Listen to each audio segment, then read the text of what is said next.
Alors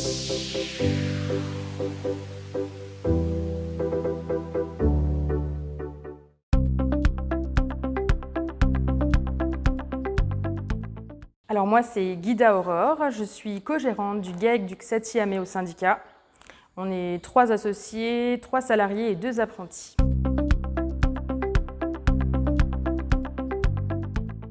Alors on a 180 hectares de SAU tout en herbe. On a une soixantaine de vaches laitières, une centaine de chèvres laitières et on fait de la transformation en fromage.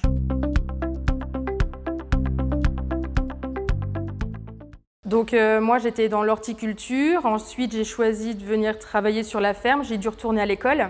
J'ai fait 1 an de formation de technicien agricole en MFR et je me suis installée au 1er janvier 2018.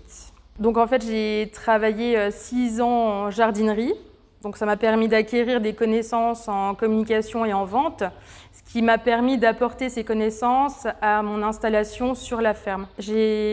Donc juste après avoir quitté la jardinerie, je suis passée salariée sur la ferme de 2016 à janvier 2018. Donc janvier 2018, j'ai été installée sur la ferme.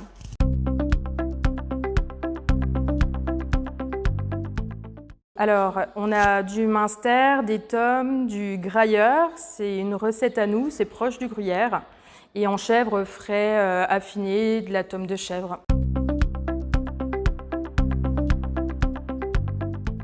Donc on a 350 ml de lait par an de vache et 36 ml en lait de chèvre environ par an. Donc on a un peu plus des 3/4 qui est transformé en fromage pour le lait de vache. Le reste est vendu à la laiterie chez Savencia. Et le lait de chèvre, la totalité du lait est transformée sur la ferme.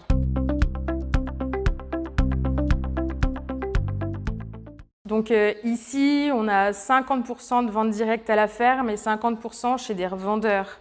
Donc les revendeurs, ça veut dire grande surface, magasins de produits du terroir, restaurateurs, etc. En tout, il y en a une 40aine.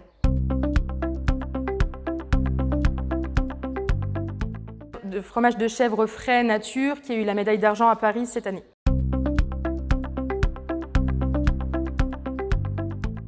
Pour nous, c'est surtout une satisfaction personnelle et avoir un avis plus large sur notre produit et aussi de nous faire connaître derrière. C'est encore plus satisfaisant pour nous cette médaille parce que dans la catégorie fromage de chèvre, les industriels et les fermiers sont dans la même catégorie. Donc nous, c'est encore plus satisfaisant d'avoir cette médaille parce qu'on est vraiment englobé dans tous les fromages de chèvre.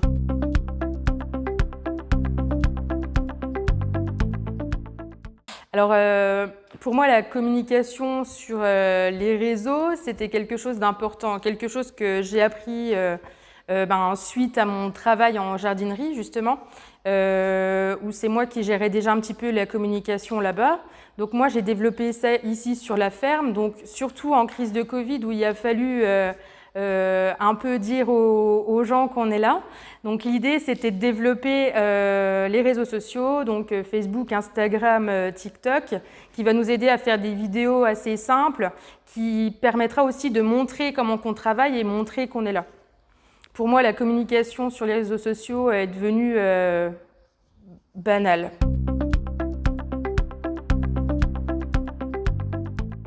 Donc je cotise à JA depuis 2016 ou 2017, je ne sais plus trop.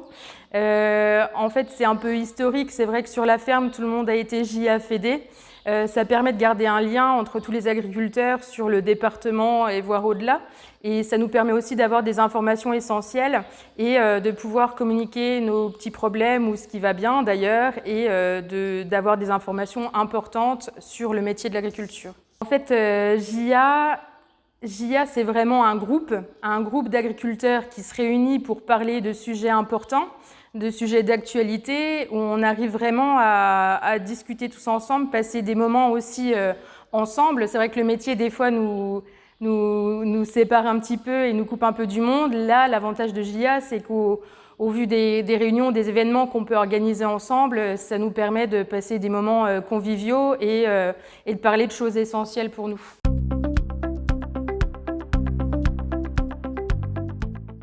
Alors là, donc on a déjà un gros sujet du bâtiment du séchage en grange qui est en route depuis le printemps, là, cette année. Le prochain projet, c'est la recherche d'associés d'ici 2-3 ans pour remplacer mon père qui va partir en retraite.